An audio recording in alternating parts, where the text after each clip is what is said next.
As we now take a look at that overtime, because guys making mistakes down the stretch led to a big-time Denver win here. Jim, what are the things that cost them here in these final moments? Well, it's the turnovers, not getting shots at the rim, okay, and not securing the defensive glass. When you don't do that, this is what happens. Miscommunication on defense. Ty Lue didn't want the help to come. You do that, you open it up to a three-point shot. And you said this too, it's about the offensive rebounds. Listen, the Nuggets had 12 offensive rebounds, only 9 points. But when those offensive rebounds happened was the key moment, because it was 3 or 4 offensive rebounds that took away in one possession, time off the clock, and the ability for us, the Clippers, to go down and maybe take advantage of that on the offensive end. So the points may not have come off the offensive rebounds, but what you did was limited the Clippers to an offensive possession or two that they could have had down the stretch of the game. Yeah, Denver's been really good in the clutch all season. They made winning plays down the stretch. So now we hear from their interim head coach, David Adelman, at the podium. DGR, what an introduction to you to the playoffs there as a head coach, by the way. Yeah. Huge advantage in points off turnovers for you guys. I think you were plus 20 in that category. Yep. What did you think of the execution in transition, particularly on the defensive side? Oh, we just flew around. Those two guys caused so many issues. I thought we adjusted too much early instead of just doing what we do hard. And I thought their intensity was better than ours early in the game. And the end of the second quarter is the reason why we won the game. We don't have that run. I think it was 13-2 to get it to 4. And it felt like one of those games where you're just kind of slowly crawling uphill. Then it was 3 at the end of the fourth. Seemed like we were going to win the game.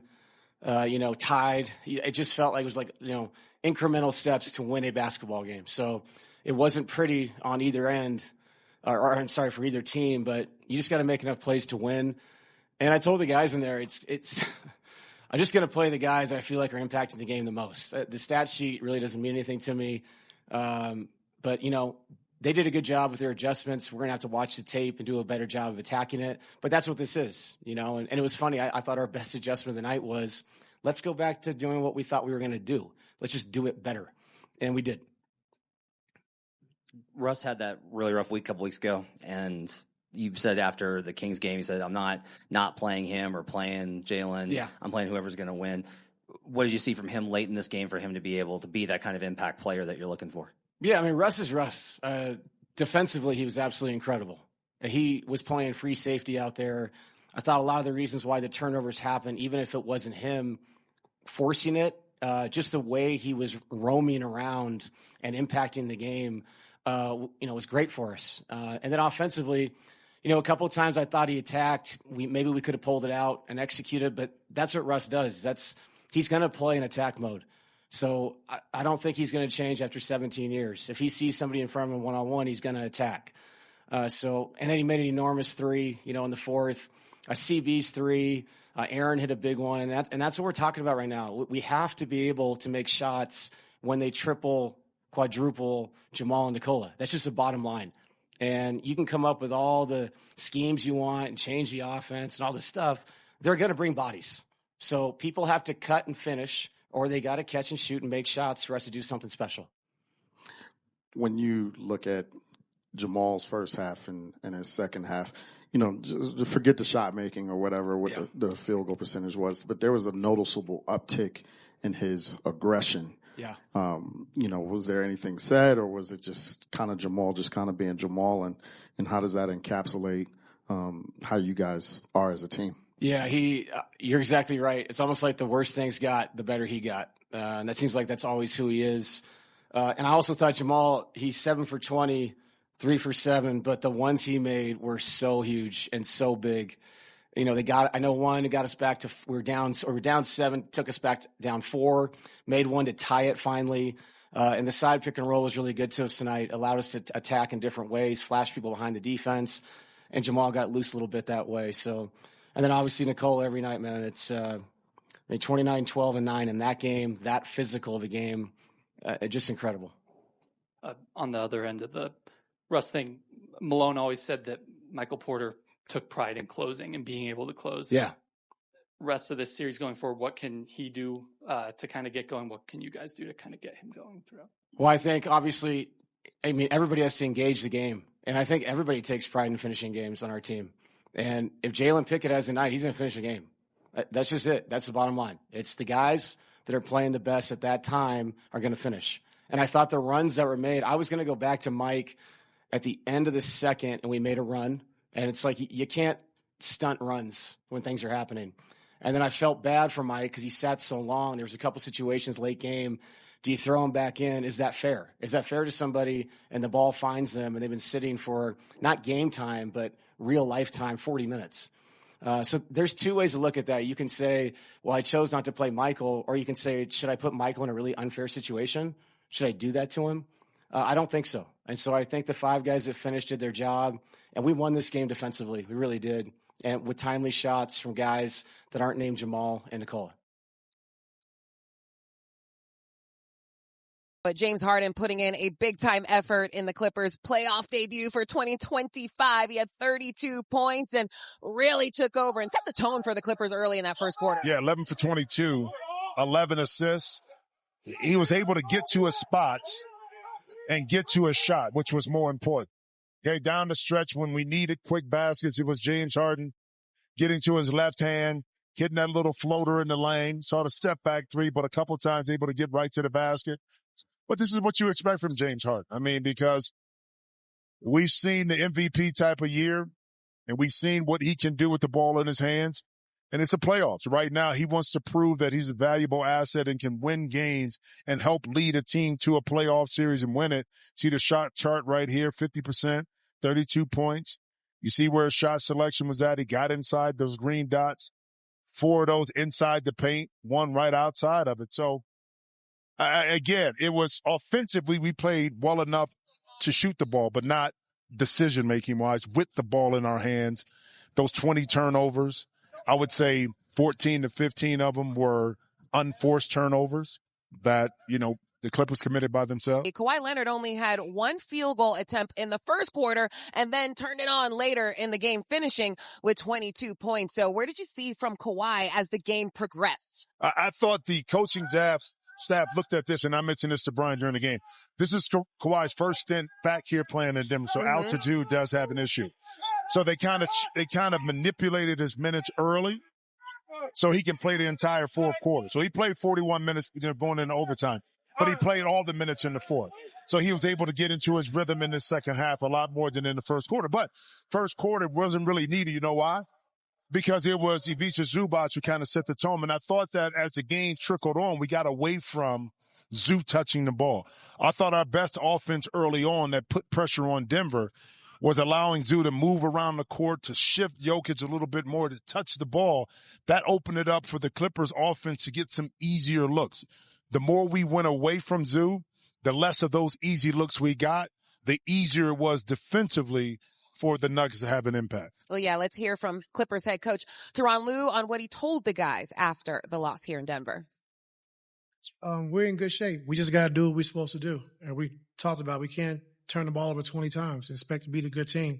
And so 20 turnovers for 29 points.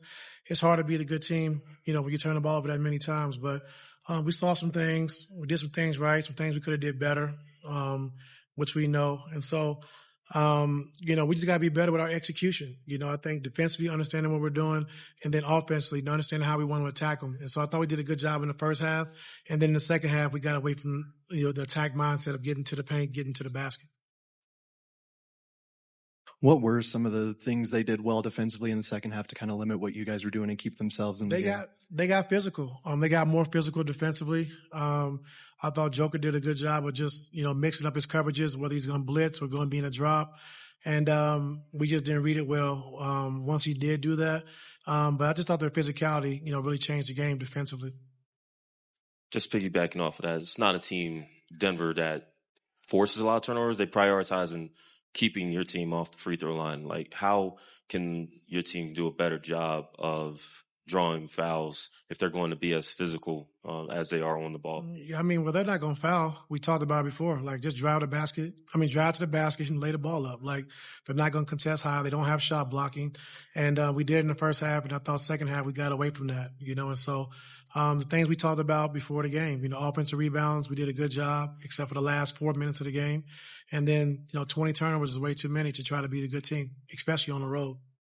Ty, was fatigue at all a factor in the second half, specifically the third quarter? It looked like guys. It could have been, but there's no time to be tired now. I mean, we're in the playoffs.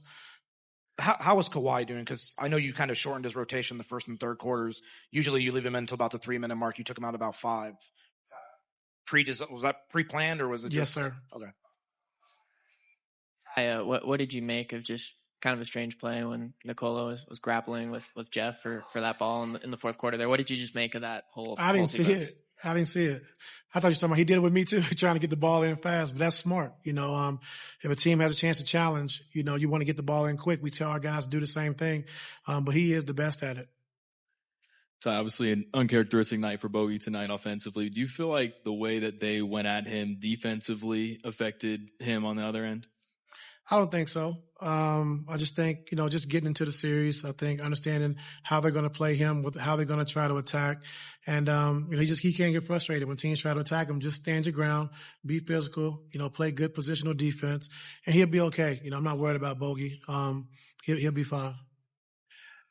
Overall, are you happy with what you guys accomplished? Not accomplished, but that you played these guys into overtime? And what are you looking forward to the next time? What are you trying to get out of you guys for the next game? Win. We expect to win. We're not happy because we went to overtime. They're a good team and we're a good team as well. We just got to do what we're supposed to do. Take care of the basketball, keep them off the glass, and then we'll be fine. But if you turn over 20 times against a team that is number one in offensive transition, then you're going to lose the game. And so we understand that, and we just got to be better. Thank you, guys. Now, you mentioned Jokic. We will talk about the battle of the bigs ahead. The Joker and Big Zoo both came to play and both finished with big-time performances. We will discuss after the break. Jamal, I know you're not one to get too high or too low over the course of the game, success or failure, but just how did it feel to kind of get going there later in the later portions of that game? And, those few threes you hit felt like they were momentum changers. I'm glad they were. I just feel like I could play a lot better, throughout the game. Still trying to just got to settle down and make some shots, but felt good to get it up. How valuable has the years of experience playing alongside Nikola, Aaron, CB been in moments like that where the game is tight that you guys can lean on the years that you have played together? Yeah, I think it's a lot. It stems from that trust stems deep. Just from playing together, playing in so many big games, and I just think we have a lot of trust in each other. So that was part of the reason why I feel like we got the job done today. And even then, I think we can be a lot better for next game. Jamal, you knew you were going to see a whole bunch of extra bodies, a whole bunch of extra attention. They started doubling off of Russ kind of in that fourth quarter. Just how big was that shot by him, and just understanding that the ball is eventually going to find him in a lot of those situations. Yeah, I don't think it was just a three, though. He makes a lot of winning plays, stuff that doesn't show up in the stat sheet, So I don't just watch the shots that he makes. No, he was 5 for 17. It doesn't matter to me. He's playing hard. He's playing defense. He's talking. He's in the huddle. He's active.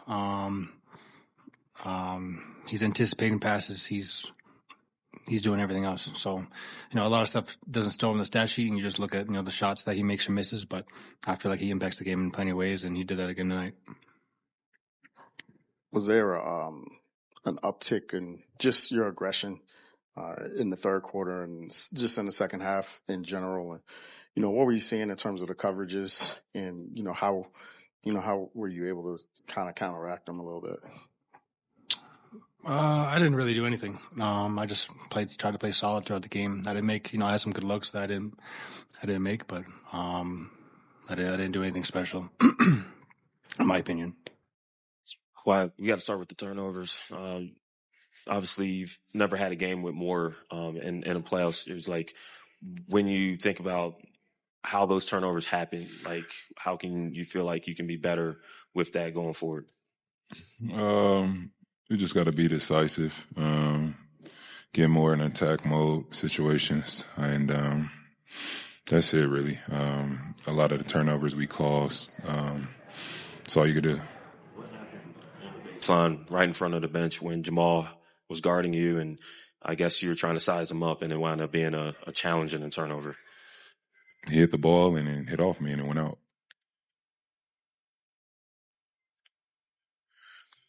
When you guys lose a tough game like this in overtime, what's the process now of going forward for game 2? The same process, just see what we did wrong and, try to figure it out. It was a turnover tonight, so we got to try to limit that and be better next game. Kawhi, what was the general mood like in the locker room after this game? I mean, you guys led for basically 40 of the first 48 minutes. What was the feeling? It was still good. It was just game 1. Denver's a good team, especially at home. And, still got game 2 to play. Kawhi, you obviously know Russ, very well from recent years. What did his energy just kind of do for them late in the stretch of that game? Just getting offensive rebounds, knocking down big shots. That's where the energy came from him tonight. Kawhi, how encouraging is it for you to see over here? For James to have the performance he did, especially, getting out to 15-point first quarter? It was great. He's been great all year. He was great tonight. And, he pretty much was carrying us throughout the game.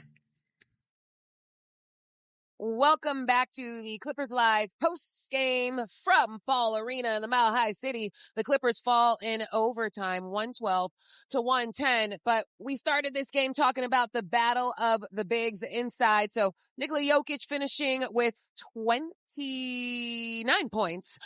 What stuck out about his performance and Big Zoo as well? Well, it's nothing new with Jokic inside. What he does. He made the plays when he needed to make it, in particular, the spray out to Gordon in the corner, the cuts to Braun cutting down the lane when he felt the double team.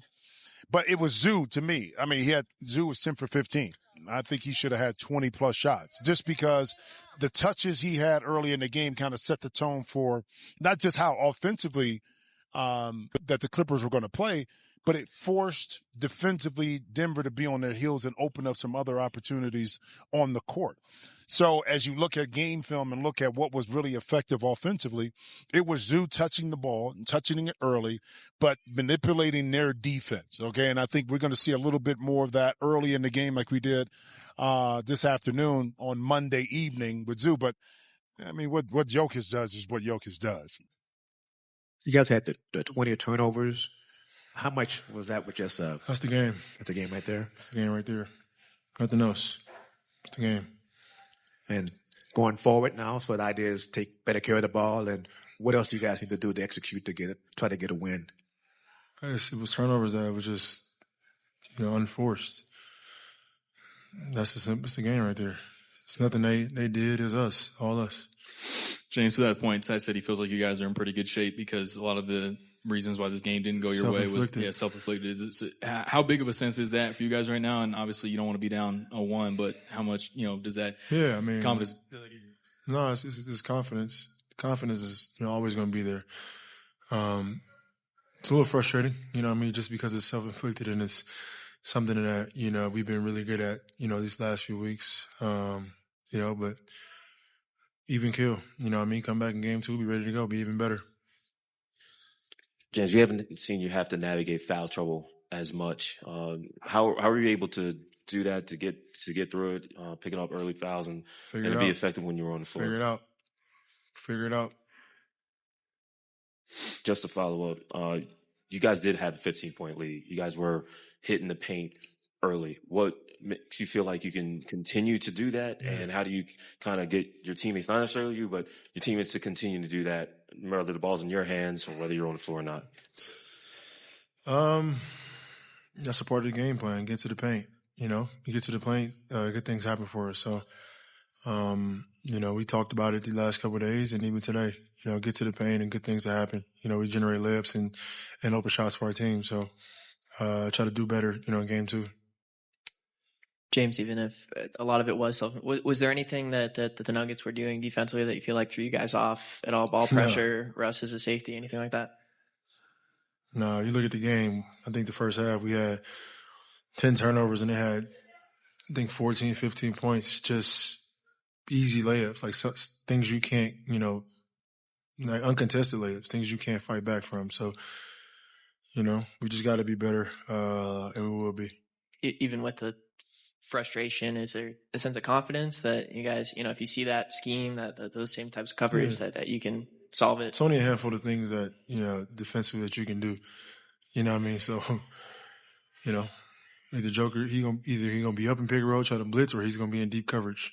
For us, it's just, getting shot up on the glass and, giving our sample a chance to get the offensive rebound.